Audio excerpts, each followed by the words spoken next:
Welcome back to Life Together with Brodie, the podcast where we get honest about healing, growth, and just doing life side by side. In today's episode, we sit down with Lindsey, a young woman who's been through the thick of it.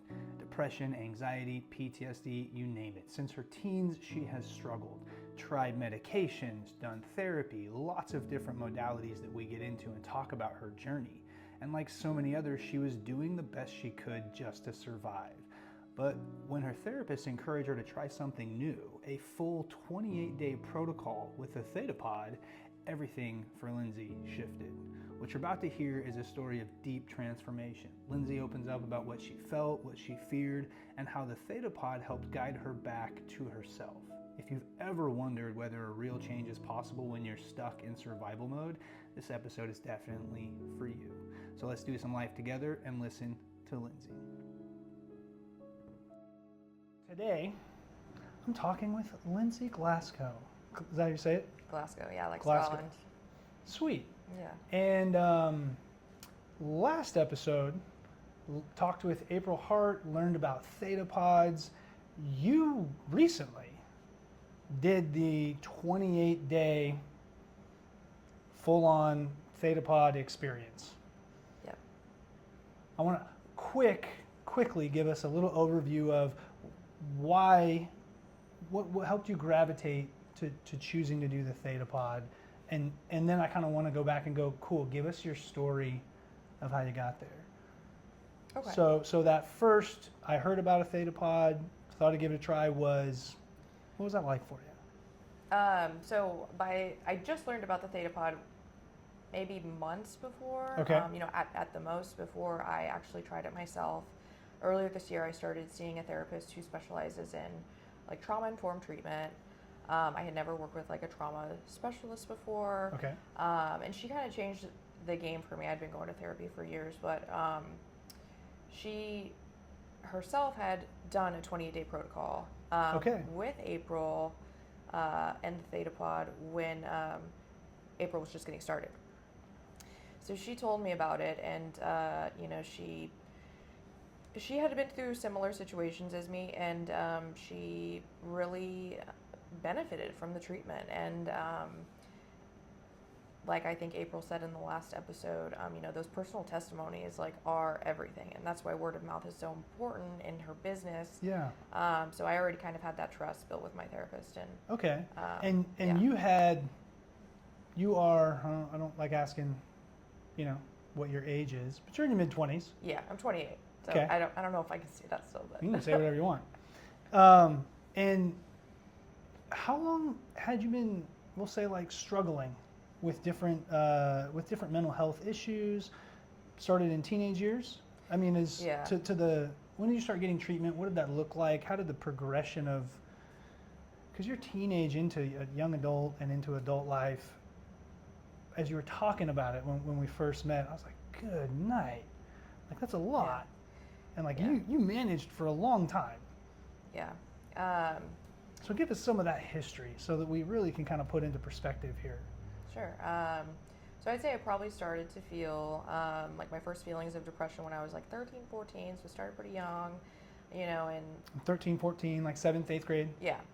And that tough also years, tough years for young ladies. Yeah, I underwent a lot of circumstantial changes. I was moving around from mom to dad, different states, changed high schools a few times. And really in my teenage years, I tried a handful of different modalities during that time, and for depression, yeah, anxiety. So I guess did you get a formal diagnosis? Yeah, I've gotten a few over the years that most of them make sense and most of them I have accepted, but I believe the first one was depression. Okay. Generalized anxiety disorder followed. That started to get really bad when I was in high school. Also developed an eating disorder in high school, and I dealt with that for years. All the while, I also am experiencing pretty intense symptoms of ADHD, but I didn't know, and it was untreated. I did not get tested until I was about 18 or 19. Okay. which my mom actually had ADHD and was treating it with Ritalin for years, from the time she was maybe like 6 years old. So, yeah. Oh, wow. So, I went undetected. I guess, I was not. Just you were navigating. Yeah, I wasn't very enough. hyperactive. I was more inattentive, so it was kind of flew under the radar. Also, kind of during the same time period, my mom was facing like some serious substance abuse issues, and there were different multiple suicide attempts in the family. That's an enormous amount of stress and like real heavy emotional, just powerful emotional stress in a house, yes. in a home, yes. for a young person to have to make sense of and then figure out. Yeah. And navigate. Yeah. That's really tough. A lot of trauma, which I am comfortable saying now, but it took me 10 years to realize that that's what that was, and that's what I'm experiencing now, and what I have been experiencing in my 20s is complex PTSD, which I didn't realize until this year. So share a little bit about how you understand that. So I started seeing a new therapist like earlier this year. I mentioned her. She was the one who told me about the Theta Pod. She teases me a little bit because when we had like an introductory call before I started seeing her, she was like, these are the areas I specialize in. I'm trauma informed, and I didn't even know if we were compatible at first. Like I wanted to make sure like we would both get like the most out of it. And I said, trauma isn't really in my vocabulary. I don't really use it to describe anything that has happened to me. And now she's like, remember when you said that? And there's been such a huge like psychoeducational component since then. But so just the significant events in your life, or even ways of being in your life, and I'm just using my language, didn't have the skills at the time to like deal with them in any kind of effective way. So correct. Not being able to cope with and navigate an intense situation creates a trauma. Yes. Right? Mm-hmm. And then whatever we do to survive is what we do to survive that trauma. And I would say like from clients that I work with, it just feels like that's just normal. And that like, okay, that's just how it is. But you've learned that that's not, that there's ways of actually thinking and understanding these situations differently so that you don't carry that emotional attachment to these very difficult situations. Yeah. And it's really interesting and unique for different people. What could cause one person to be in trauma versus someone else. The same thing can happen, and because they might have different skill sets or different ways of seeing the world, one might get quite traumatized by it, and someone else might not. Yeah. So it's very unique to a person. Yeah. And it's hard to, I see it's hard to grasp and then articulate. So I like that your counselor teases you a little bit. Yeah. I do that sometimes. I liked what April said in the last podcast too, where she was saying that, I think part of me not being able to identify with the PTSD was that, well, there's just not conversation around it. Like, it is highly associated and connected to veterans, and I would say that it might be fair to state, that most, if not every combat soldier has PTSD, but not everybody who has PTSD is a combat soldier. Right, yeah.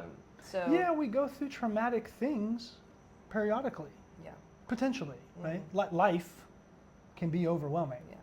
And I had done things over the years, to kind of work through, and I did, and that work it didn't do. It had merit? Yes, exactly. Like I kind of got to this stage and I was like, I'm so glad I did all of that work and worked with all of those people to be here. But it did matter. It just, there were certain things that I couldn't really heal from or work through until I started to kind of focus on the trauma. And that kind of was, a little easier to do because I had shared with you that I had taken a break from law school. I did about 1.5 years, and I had a lot of traumatic events happen during that time. And one of the major side effects of that, or that just kind of happened during law school, is that I started to struggle with substance abuse, and was misusing stimulants that I had used appropriately for years, and that it seriously affected the world around me and my life and how I viewed my trauma too. So you have this history of off and on counseling, medication as well. Yeah. Other treatment approaches, starting as young as like 14. Yeah. Going for some time. Tell me if this is applicable for you. One of the things that I talk with, especially parents, about is it's hard to pinpoint like what the problem is, like what's underlying certain behaviors, and we think that we know, or we think that I'm a parent, and sometimes I think my kids are good because they're navigating the basic stuff. Yeah. And I, sometimes I'm navigating the basic stuff and I'm not great. So it's a tough thing to measure. So what helped you figure that out? That despite being able to like go to college, get into law school, right? Like you're doing the things that like we can check off the list of like, nah, she's growing up and like taking on the world.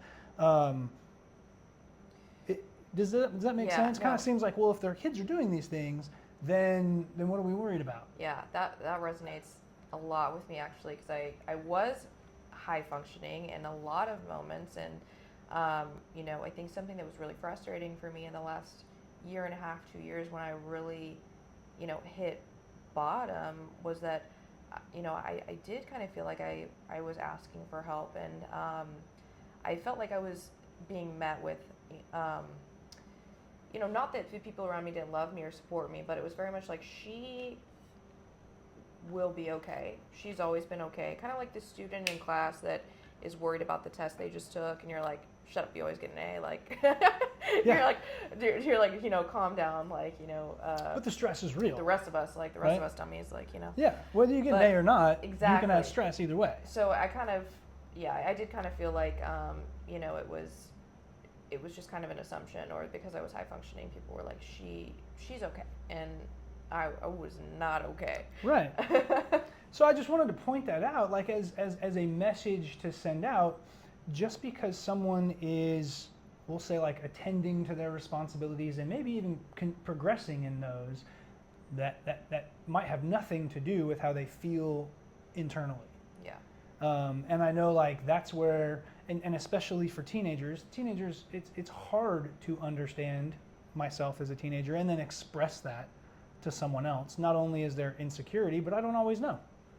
Yeah. I don't always know what my struggle is. I just know that I hate the world, or that I'm frustrated, or that I just don't feel good. I'm doing all these things and I still don't feel good. Yeah. And if I could interject, like, I mean, I know I was high functioning for a little bit, but I want to emphasize that it became impossible to maintain that facade, and the ways I was managing it is that I wasn't. Like, you just keep pushing it off. Yeah, but also, I didn't have much of a will to live. I didn't have motivation. Like, I see these people, and everybody feels their conditions or, their depression in different ways, but mine wasn't, it was not a push-through type of depression, like towards, the time where I met April. It was very much like, I was very desperate. Like, I couldn't get through my days. I could not function. Like, my sweet, sweet mom was washing my hair for me because I couldn't do it. When we get to that space, and I think it's important to kind of like bring some of this up, is when someone's depressed, their self-esteem is at its lowest. Their self-confidence is at its lowest. And when those things are really low, it's hard to convince myself or even remind myself of the stuff that I've that I've done or that I'm capable of. So even doing the menial basic tasks of a day seem not worth it. Yeah, What's the point? All that. You mentioned like the medications and stuff, and I think for years, like I tried a lot of different modalities, medication being one, and just in the last 5 years, I'd say like off the top of my head, over maybe 15 different drugs, and what I was hoping, and that's a lot. Yeah, they all come with their own fun side effects, but I didn't have unrealistic expectations for meds. I thought you know, and I know some people think it might fix them or cure them. I knew that wasn't going to be the case, but I was just hoping and looking to get to a baseline so that I could then do all of the things that you were talking about. You know, it's I'm sure have heard of behavioral activation. Oh, yeah. So that was what I was hoping for and looking for with the meds, and with, you know, all of the therapy and all of the support groups and hypnotherapy and whatever it was. But I could not find it. Couldn't get there. Yeah. So you hear from your counselor, who sounds like an awesome counselor, by the way. She's amazing. Shout out to her. There you go. That you should do this Theta Pod. Did she give you much like background or understanding around like what the Theta Pod is? When it was introduced to me, I mean, I got go look it up, but there's one in the Woodlands, and I was like, okay. So I did all of 5 minutes of research and was like, I'll go talk to these people. What kind of, when you walked in here, what did you know? Okay. Going into this? You know, I knew her personal experiences, and I knew the settings that I know April talked about last time. So I knew that she also treated PTSD and depression, which ended up being mine. But I had little education on it, which was a little atypical for me to not do my research. I was going to say, those of us with ADHD who also have control. Yeah. Like I don't do something usually unless I know, unless I feel a certain level of informed about it. Yeah. And I got picked up that vibe. Right. No, I usually do my homework, but in this case, I was feeling so desperate and so low when I walked in here. I was willing to try anything, and when I walked in here specifically, I think, you know, I had looked on the website, and there was like a, I don't know, 2-pager or something like that you know went into the kind of basics, mechanics of it, and but like a little something really about theta waves, a little something about, you know, the various stimulations that you're going to experience. Yeah. So I probably quickly forgot most of that by the time I talked to April, because I have a goldfish memory, but it was a huge endorsement, like, from my therapist. So I already kind of felt, which is also atypical, a bit of trust coming in here, because I trust her. Yeah. But hope, like curiosity. Okay. More curiosity. Hope was, I'd say I started to develop a little bit of it by the time, like, I spoke with April, or after my first meeting, because I wanted to come by, and she said, you know, let's get your first scheduled session. I said, I did say I want to come by, like, I want to check this thing out, like, I want to talk to you face to face. And I did not do my first session that day. When you met with her? Correct, yeah. Really? So it was okay. more just like a meet and greet. Testing the waters, seeing what it looks like. Yeah, she educated me. And then after that, I did start to develop a little bit of hope, because, I heard her personal testimony. And it just felt like she wasn't trying to sell me something. Like, she was speaking from the heart and experience. And that's the vibe that I got from her the first time as well. Yeah. So you get here, you check in, you meet April, you see a pod, I assume, and your thoughts are, like, I just remember going, like, that looks like a tanning bed. Like, what the hell am I about to do? Yes, I know. It was like that scene from Final Destination. I was like, yeah, let's not repeat that. Yeah, but I was really concerned about, like, I'm not necessarily, like, claustrophobic, but I have. Where's the eject button? Yeah. I thought I was going to get sick. So like I'm one of those people that like steals like the barf bags the complimentary ones that they give you on planes. Like I was like, how am I not going to get motion sick from this? So that's something that I didn't actually bring up with April in the last episode, but I remember talking to her about it. And if my memory serves me correctly, almost nobody has motion sickness. Yeah, I because it's not exactly like it, and I don't obviously know the science, but motion sickness is that unequalized in your brain or in your ear, right? This doesn't do that, even though it's moving. In fact, it like kind of equalizes that. Correct. So I don't think, and I'd have to double check, but I don't think anyone's like thrown up or gotten motion sickness from April's experience. Because I remember asking. Yeah. I don't have motion sickness. I've never, really, I don't get sick on a boat or anything like that. But I did ask when I first came.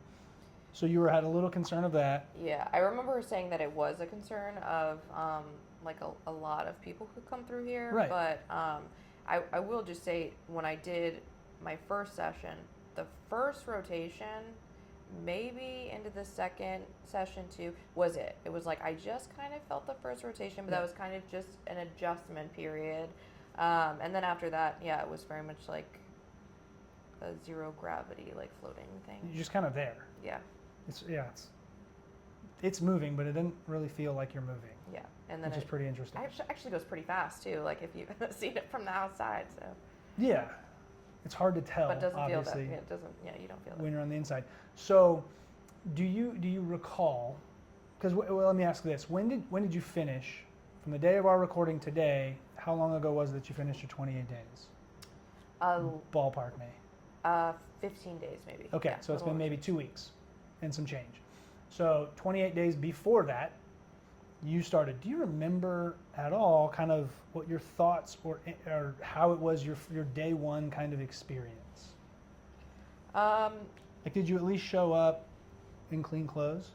Yeah, no, I mean, I was probably sporting like a messy bun, but yeah, I was advised like that I should just be comfortable, and I was like, that is my uniform, so it's okay.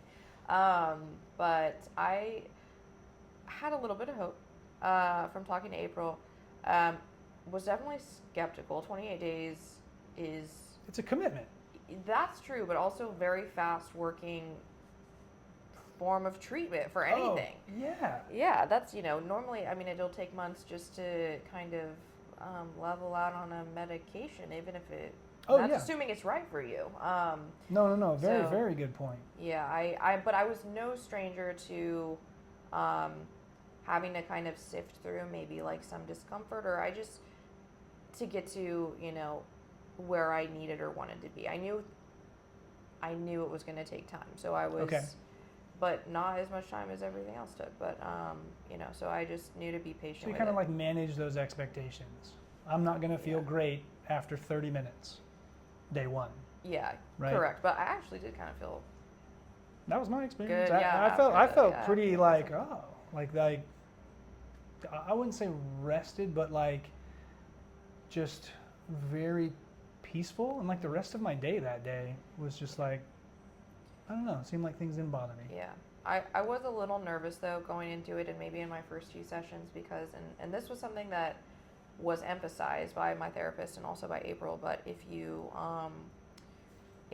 choose to select the PTSD setting, it is normal and natural that certain things might come up as you process your trauma in the pod. So I knew that I would probably have some bad days too during that 28 days. Okay.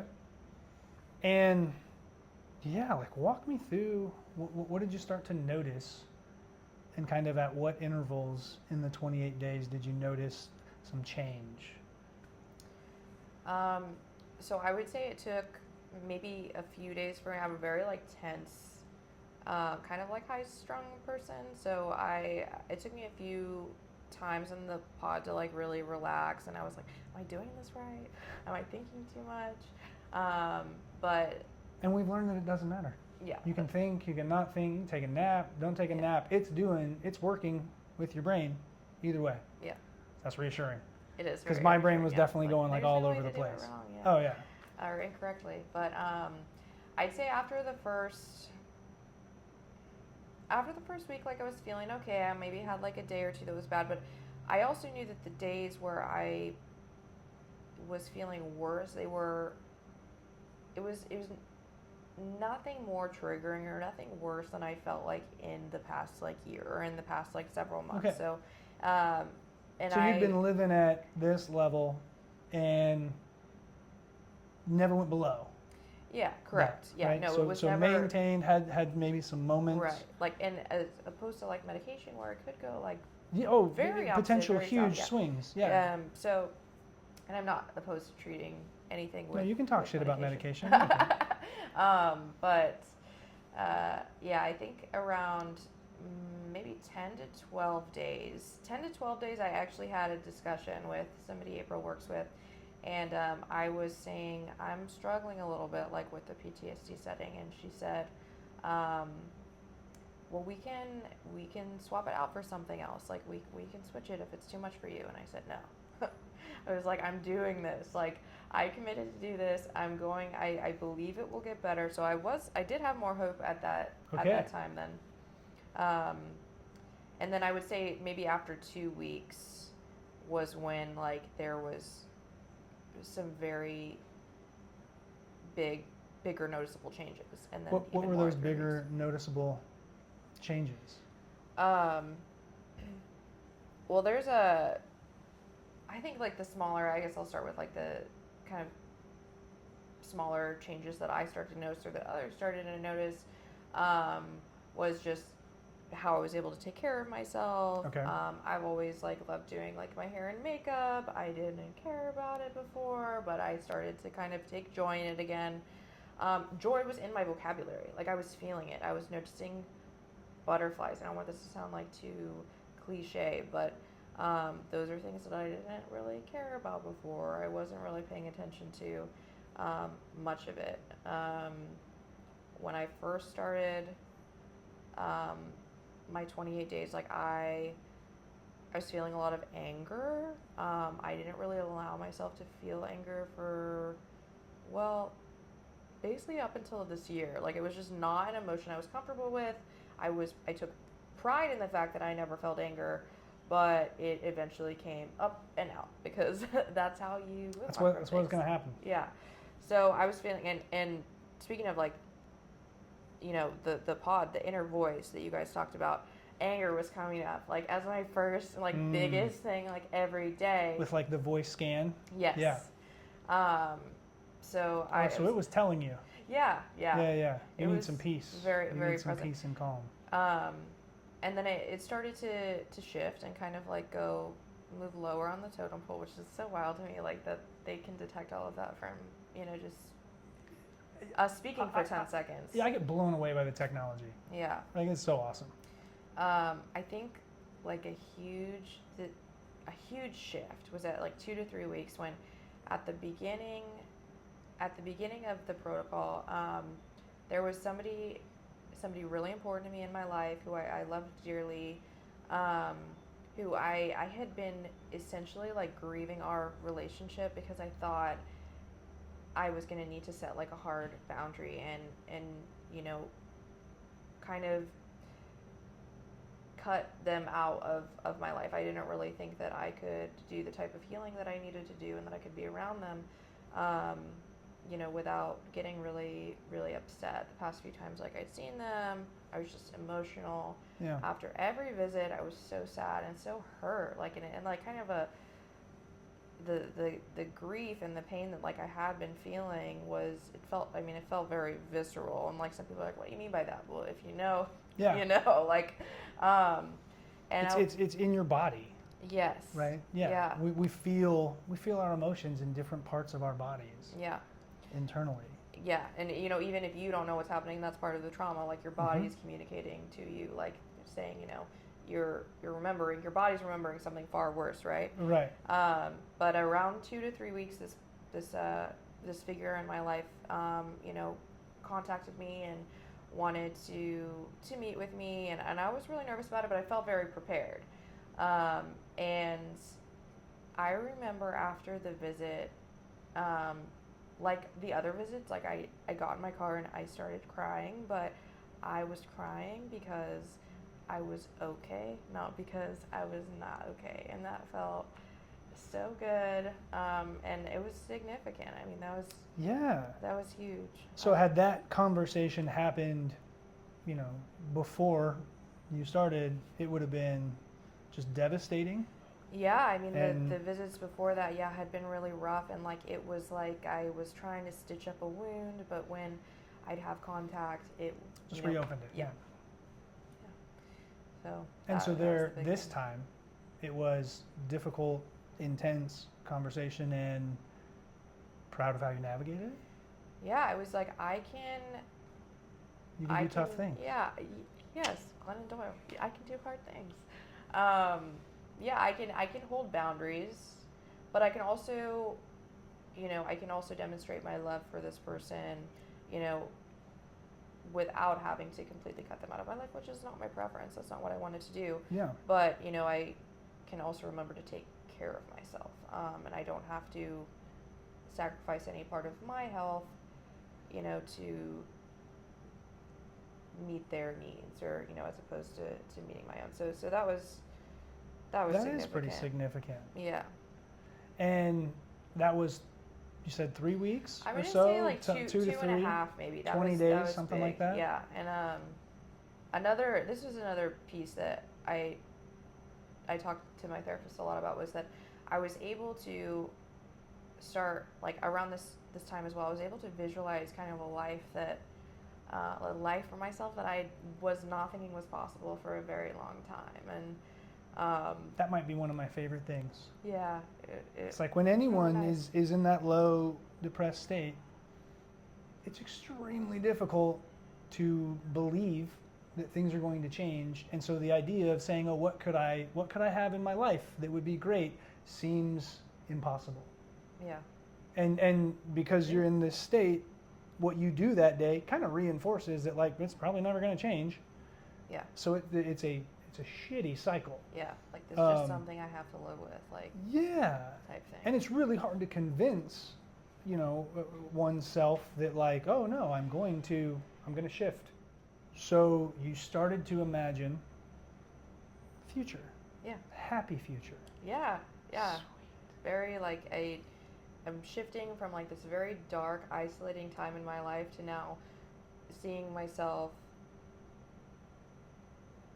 not only like as a joyful person, but like with all of my loved ones, like kind of us all. It sounds very cheesy, but like kind of us sharing like in our joy together and like celebrating together. And that was not something that I really had thought about for a long time, or even thought was possible. Yeah. So kind of feels like I'm alone, so I'm gonna do my thing alone. And the grieving felt like it was over. And there'd been a lot of times, like over the past year, where I thought I was doing like the next right thing, and I didn't do nothing. Like I was trying a lot of other things. Yeah, you learned a lot of coping skills, strategies, things to like help you along the way. I had several moments over the course of this year where I thought, it's done, like it's finished, like now I can move on, like now I can start fresh, now I can do, fill in the blank. But it wasn't until like that point in my 28-day protocol that I knew that like that grief cycle like was ending, and I was healing, and feels good to heal. Yeah. What did other people maybe notice about you over this 28 days? Or did you, aside from the one conversation you had with an employee here, did any of like your friends or family mention anything like throughout your 28 days? Yeah, I think like some of the stuff that I said before about just kind of like starting to be able to take care of myself, again, like smiling, just being in a good mood, that was a big one. I think through the course of like the last year or two, and definitely like, when I started the 28 days, I had like a lot of loved ones around me who like believed in me, believed I could heal, believed I could get better, and who I have been during this dark time is not defining me, is not who I am. And then I'll make it through. And I was like, I can't. Like, you can do it. I'm like, I cannot. And it's hard to believe. Yeah, if you don't believe you can do something, it's very hard to do it. But it is helpful. It is helpful when the people around you believe you can do it. So I think it was having those conversations and being like, I'm good. Like, I'm actually good right now. And I mean it when I say that. And I think that kind of gave, some of these people around me who'd been supporting me, like, some peace. Like, they were like, I knew you could.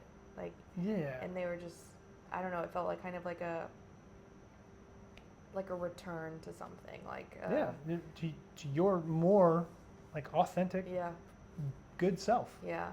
The way I'd been isolating too, and coming out of that was pretty obvious for people, because I was, I was just starting to make more plans, respond to people, have a social life.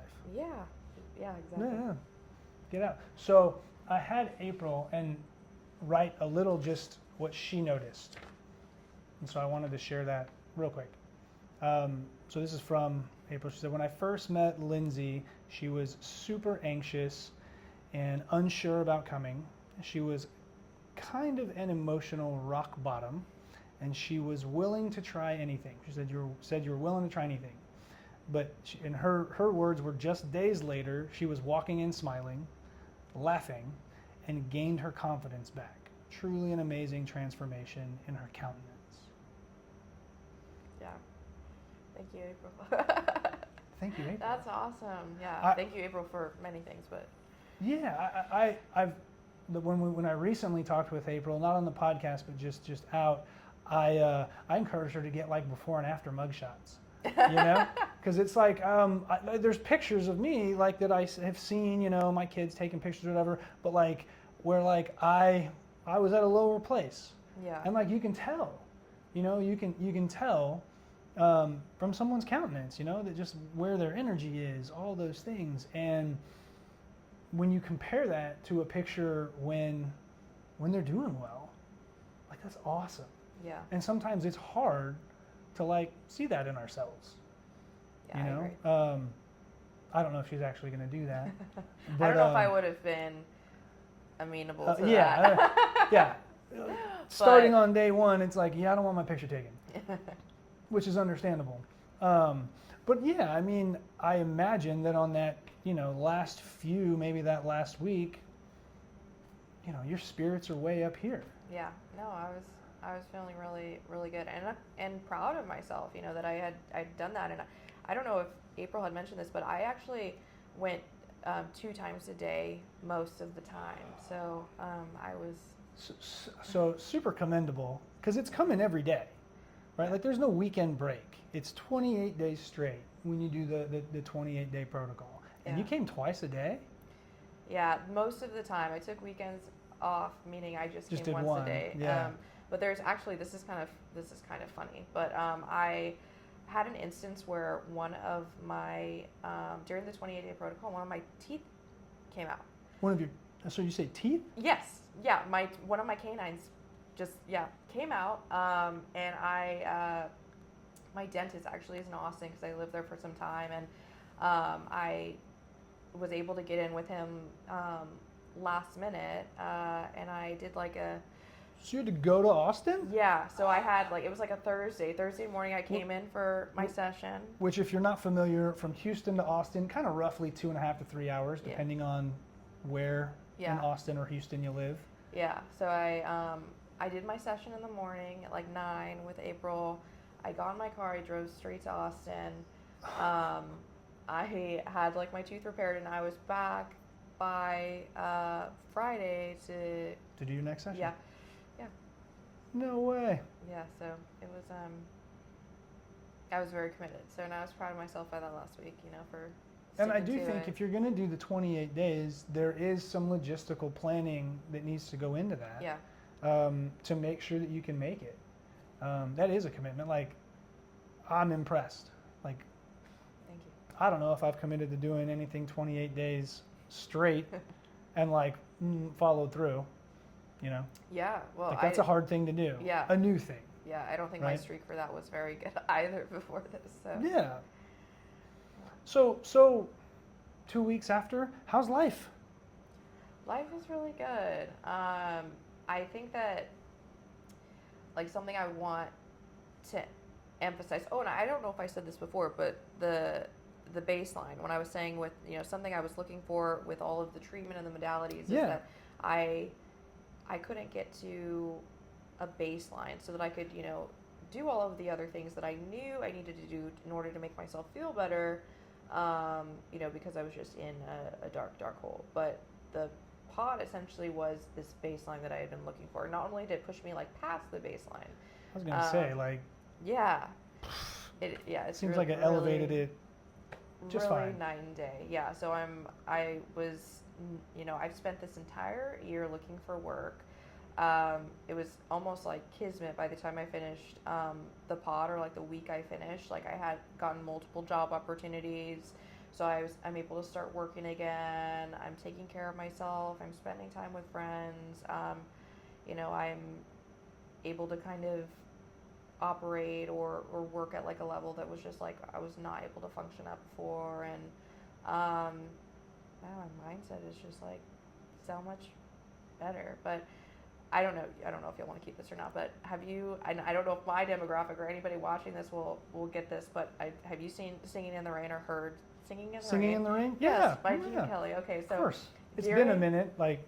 Yeah, I know, but that's like one of, Singing in the Rain, like the actual musical number is like one of my favorite like go-to like happy songs. It's kind of a happy song. It is, but you don't really appreciate it when you yourself are like a dark little rain cloud, so. There's a line in the song where he says, "I'm laughing at clouds."